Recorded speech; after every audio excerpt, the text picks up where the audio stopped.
Welcome back to the Red Dice Diaries. I'm John and this is Hannah. Hi.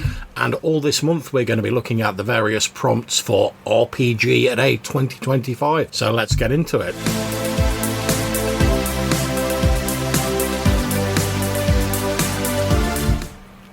So it's day 13 and the prompt is darkness.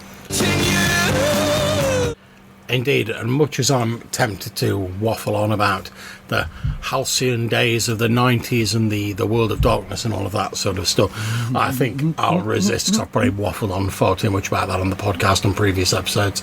So instead, what I'm going to talk about is darkness in dungeons. And this is something that's been very much highlighted to me when I've been looking at the game Shadowdark recently. And a very big sort of, I suppose, USP, unique selling point of that is torches last a certain amount of time in real time. So I've heard quite a bit about Shadowdark, but I've not actually played it. So how does that work as a mechanism? Do you have to go and buy all the torches and then weigh your characters down with a huge stack of inventory of torches to get into the dungeon, or what? You don't have to weigh yourself down with a huge stack of it. It's got a very simple inventory system. Well, very roughly speaking, like I say, the torches last for about an hour, and that's obviously tracked in real world time. In fact, there's a handy website called torchlighttimer.com where you can go on there. You basically click on light a torch, it brings up a cool little flash animation of a torch shining, and you get the countdown timer, and you can extinguish it and pause it and stuff like that. Now that's a cool little thing, but the real sort of plus for me is how that actually interacts with the rest of the game, because you might be saying, okay, your torch lasts for 16 minutes in real time, so what? Well, the way it works in Shadowdark is, your random monster rolls you get to make, where it's every other turn you roll a d6, and if you get a 1, there's some sort of random encounter. That tends to be how it's done in the sort of OSR games. In Shadowdark, when it's dark, it ratchets up how often you make those rolls and how likely they are to produce a random encounter. Because basically the idea being you're stumbling around in the darkness, you're making more noise because you're not choosing your footfalls carefully, etc. You're bumping into stuff, you're having to you're swearing as you knock stuff over and whatever. So you're more likely to attract unwanted hostile attention. And it's really interesting in the games I've run of it, because you can prepare for it, you can overcome it, but the GM is also encouraged to, as the game puts it, attack the source of light. So there's a lot of as well as monsters piling up when you get a random encounter, there's a lot of random encounter stuff where it's an unexpected breeze blows through the dungeon. You have to make a check, otherwise your torch is extinguished. And there's various house rules that people have talked about where you might have to make a roll if you're in the darkness trying to light a torch, because it's not as easy as if you can see everything, which I think is perfectly fair.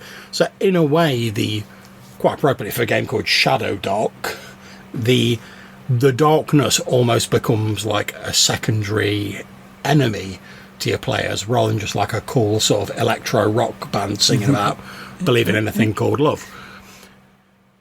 And it just becomes it makes the setting of these dungeons, they're sort of classic for D&D style RPGs, it makes it feel a lot more claustrophobic.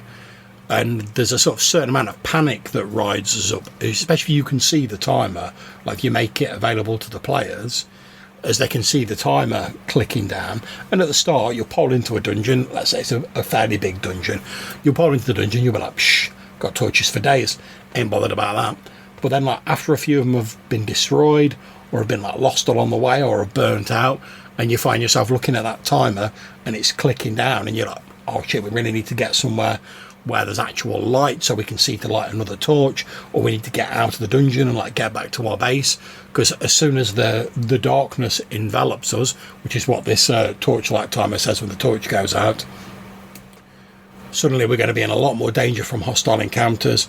We're going to have a lot more difficulty mapping out the dungeons. Hell, are we even going to be able to backtrack and find our way back out the way we came in? What about all those traps that we cunningly dodged on the way in? Oh, that was fine. We could see the tripwire when we had a torch going. How are we going to know where it is when we're making our way out? So the darkness almost takes on a sort of menacing personality where it becomes like the enemy of the players almost as much as the monsters do. And again, it rewards players who are prepared, but by the same token, as you were rightly saying earlier, love, if you load yourself down too much with torches, well, you ain't gonna have enough like inventory slots to like haul ass all that treasure out, are you, that you're able to get from the dungeon. So again, it's referring back to the previous episode we've done when we're talking about player choice. Again, it comes down to that, do we run the risk of taking less torches thinking, we can probably manage it because we really want that treasure? Or do we play it a bit safe thinking, safely and carefully does it, we'll take a few more torches, but we know we're going to be able to take less treasure out with us? And again, it's a meaningful player choice. Or do you go to the trouble of taking lots of caches of torches and risk them getting nicked while they're in the dungeon? Exactly. And how, in this sort of scenario we've been painting, I know you're not familiar with the game, but in this sort of scenario we've been painting, how much more useful is a mage with a low-level light spell? Oh, yeah. Which is also something that this torchlight timer allows you to do. So we've got it on the screen now, if I extinguish that and it says the darkness engulfs you, as you can see there. If I just quickly refresh, you can see you've got a cast a light spell there, which brings it up, which is quite cool. You can even put a bit of sound on it if you want. Very nice. But yeah, and that just basically, the light spell does the same. It lasts for the same amount of time, and it runs down after an hour. But in Shadowdark, you don't cast a spell and it's gone. You have to make an intelligence check effectively to cast a spell.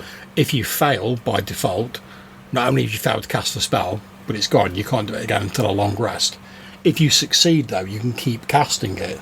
So if you get lucky, you could be like, light spells for days. Every time it runs out, cast another light spell.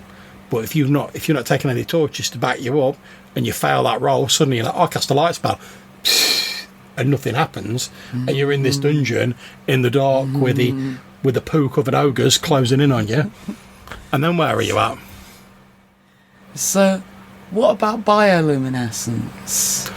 Loads of games will bypass this entire mechanic by saying, there's mushrooms that glow on the walls, or there's some sort of glow-in-the-dark crystals or something like that. Yeah. Do they have any of that sort of mechanic within this game?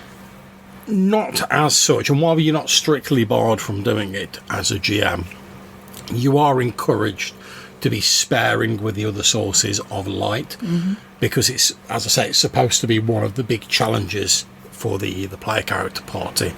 There's also the fact that all non-humanoid monsters in this setting pretty much are assumed to have dark vision, whereas no humanoids in the game, as far as I'm aware, have dark vision. No elves, no dwarves, no nothing.